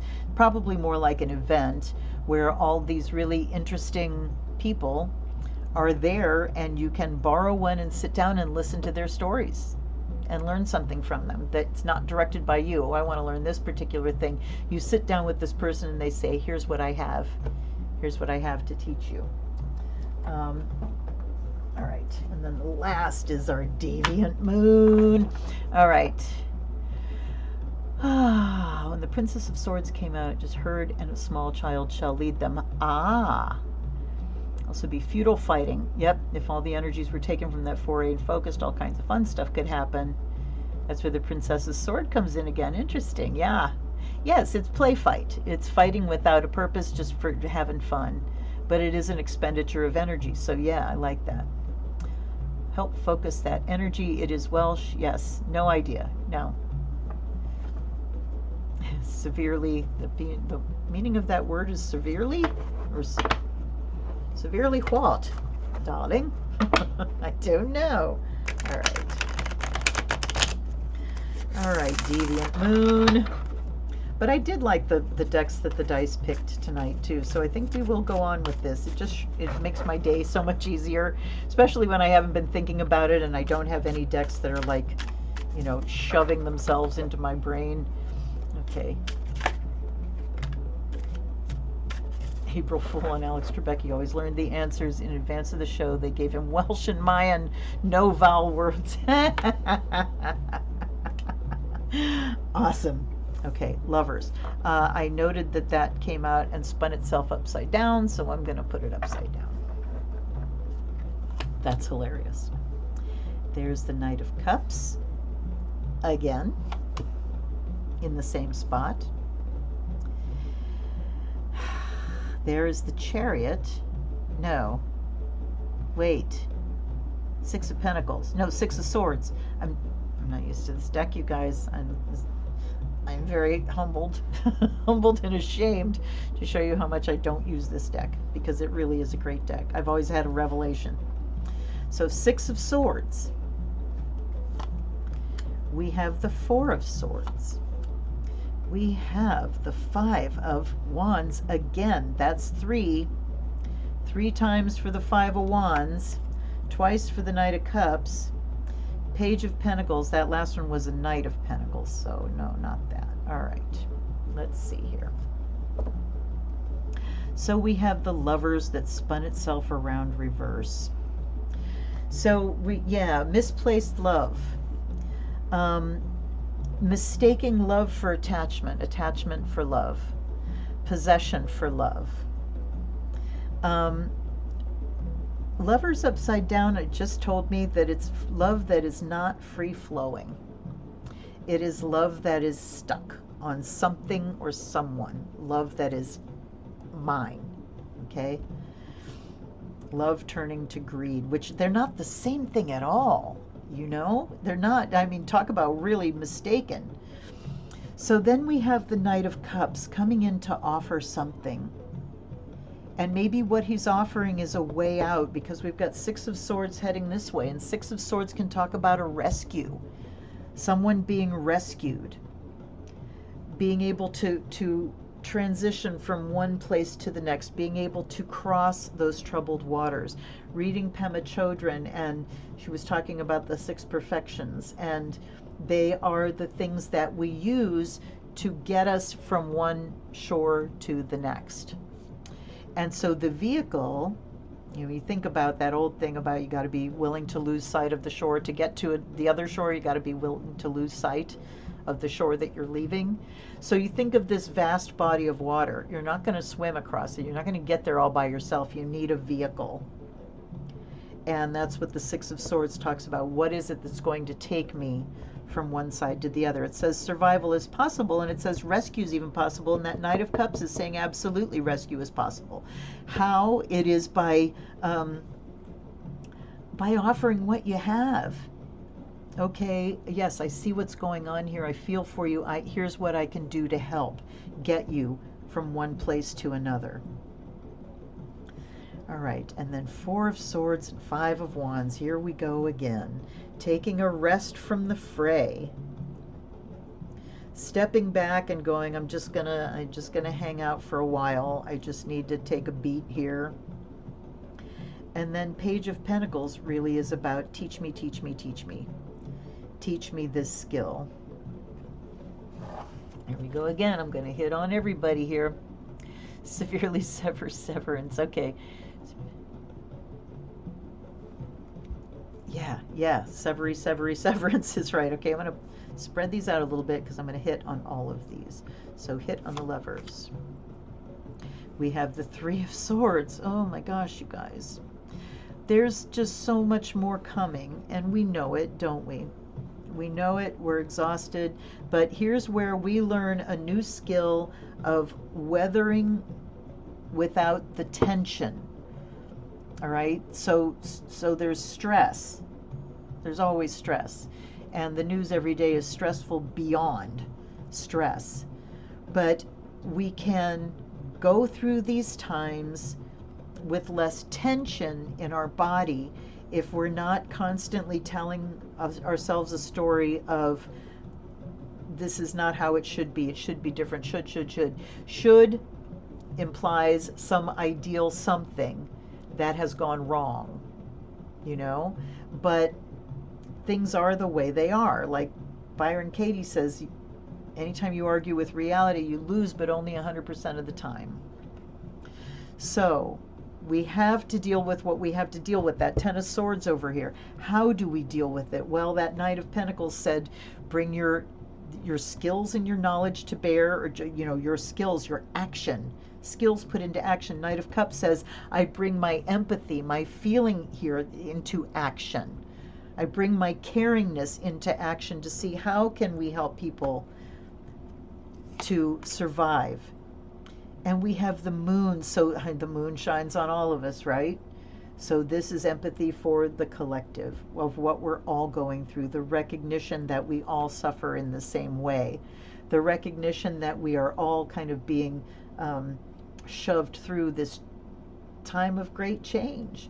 And what is the Moon about? Change and fluctuation, cycles and phases.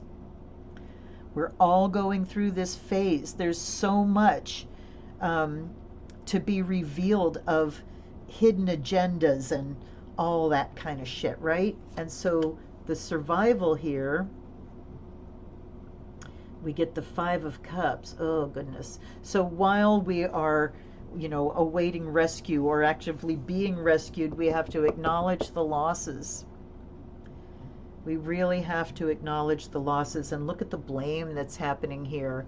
So let's talk about that for a second. So there you see the cups spilled. This is why I love this deck and why I'm going to leave it out after tonight. You see the cup spilled here, but look what's happening. There's this person going, I didn't do it, I'm sorry. And she's like, you did it. So finding who is to blame for the losses. And in a lot of cases, we know who to blame. There is someone to blame, and they should bear that blame. But in so many other cases, when nature is being nature and there's no one to blame, what the hell do we do? That's when we can, I don't know, you guys. All right, so let's just keep going here. So we have the Four of Swords and Justice again. Justice is also number 8 in this deck. Okay. We've had a play between Justice and Strength here the last 3 readings. So, keeping things in balance. Activity has to be balanced by rest. When we've been wounded, when we've taken a hit. Is that a foot gripping this strange mutant fish? Yes, it is. Oh well, justify. And look at the 2 upraised swords again, and the 3 down pointing swords. Truth is well, slippery, but it's certainly an issue. Then we have the 5 of Wands, and we get the 8 of Swords here. Oy, all right, I'm going to get lost, you guys. All right. Competition. So we've got these, mock battles, this chest beating. Maybe that 5 of Wands can talk about, these games that have gotten carried away, the games of chest beating, and I'm king of the mountain, and I'm going to win, and they've gotten carried away to a global level, and we are trapped by our own actions, by our own paradigm. And, when we start telling ourselves the story of victimhood, we are well and truly trapped and stuck. So as we're watching this dick measuring contest on a global scale playing out, it's very easy to fall into, there's nothing I can do, there's nothing I can do, I'm a victim, and we don't want to fall prey to that mindset. So the Page of Pentacles here, ready to learn, and the Knight of Wands comes and says, but we got to get going. So what these two are telling me is we have to learn on our feet. We have to learn in motion. And it makes it so essential that we get connected here, that we find that sense of belonging to ourselves,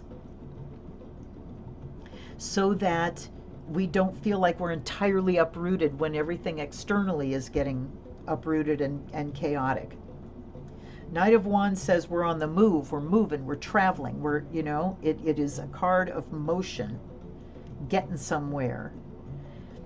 And Page of Pentacles says, I am going to learn while I'm on my way. And then we get the Queen of Swords again. So lots of chords tonight. And the Queen of Swords is the wounded woman, the woman with armor. She does not follow her heart anymore. She follows her head because she's got her heart wrapped up tight in some armor. Look at the blood on the tip of her sword. So she's so hooked into the rational that she's not allowing herself to feel. So we definitely need to feel. We've got the Star, thank you. And look, 5 of Pentacles again.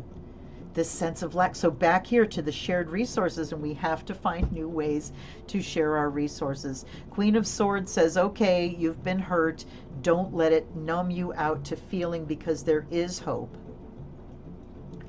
There is hope. We have this sense of lack. Look at, she's looking towards this.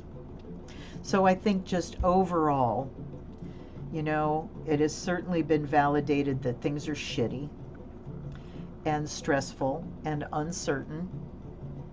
And, you know, the moon can talk about uncertainty, the things that you just can't figure out, things you can't see clearly, can't put your hand to. But we've got to try to stay away from blaming and playing the victim. You know, allowing ourselves to be cowed by shame and take responsibility for things that we didn't do. And even if we did have a hand in it, what do? We get moving and learn from it and offer compassion and see who we can help and rescue and share resources. Wow. And I mean, the South Node coming up 2 weeks in a row just says we really are operating from our old mindset. And as Einstein said, you cannot solve a problem with the same mindset that created that problem.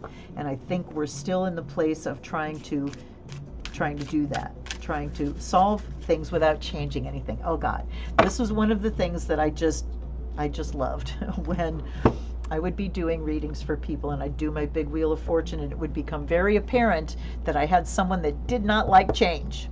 They did not like change, but they were there because they were not happy with their life. So it's like, I want everything to be different. I just don't want anything to change. So that can be one of the battles we're in right now, is that we know things can be better. We want them to be better, but we're still hanging on to the old way because we are afraid of change. Okay, let's see here. Yes, this is Deviant Moon for sure. All right, love the hot air balloon literally rising above. Yep, it's like, don't keep saying I want, because what you're really saying is I don't have. That's right. That's right. It is Deviant Moon. Also remember, there's still 2 cups full. Not all is lost, but we have to grieve what is lost, and we have to acknowledge what's been lost. Didn't a Pandora card come out last week? Probably. I don't know. But yeah, that's pertinent. We can't learn if we stay in the same place doing the same thing. Absolutely, Catherine. Absolutely. That's why the Ace of Swords and the Queen of Swords and the Princess of Swords, if you want to change your life, you start by changing your mind. That's right. Free your mind, your ass will follow. So if you always do what you've always done, that's right. And the Prince of Swords. Yes, the King of Swords also came out. And the 6, and the 8, and the 3, and the 10. It is time to change a paradigm. You got that right. We started with lots of fire and then lots of pentacles and now lots of swords. Yeah, I mean, it's like addressing us on each level, you know. Fascinating. Absolutely. Oh, look, we're at exactly 2 hours. How interesting is that? All right. So I think we've gotten a lot of messages about going about things the old way, and we certainly need some new inventiveness and new ideas about sharing our resources. We've got to embrace change. It's happening. Things are breaking down all around us. A lot of those swords we're talking about, you know, loss and things changing. So when all that is happening, we need to look to ourselves. So, you know, that's when I start talking about Pema Chodron. Learn how to observe yourself so you can see what's happening here. You know, if you can manage what's happening here and stop from spinning off into all this shit that happens here, then you can be more available to help, to be that Knight of Cups, and, you know, to be the helper, the rescuer, the sharer, the teacher, and the learner as well. So, dang, interesting night. All right, let's close up our circle here, you guys. So come on, let's have a big exhale. Oh. That was a fast 2 hours. That feels like it went really, really fast. So let's relax again, back into your body. Come on back down. You know what? We never pushed our outer circle. Sorry. I'm so sorry. But, you know, we're connected anyway, so. All right, you guys. Well, let's exhale all the way. Let's take a nice big deep inhale. And on the exhale, push out that outer layer. and you feel it cross with the other layers and blast out into space. Each and every one of us has sent a layer of all that we have, all that we are, all that we know, and offered it to this planet. So may this planet benefit from our offerings tonight. May each one of us benefit from these messages. And may these messages allow us to remove another blockage, another layer, and to receive information, enlightenment, the information that we need in the moment to bring the best that we have and share the resources that we have from that we can share from the copious gifts that we've been given.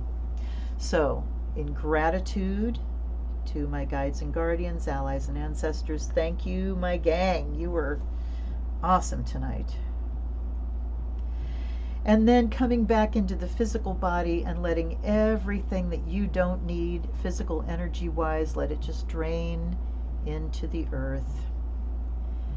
Ultimately, our thanks and blessings go to her, the mother who clothes us in her body, so that we may come through this earth school and learn what our souls need to know in order to rise.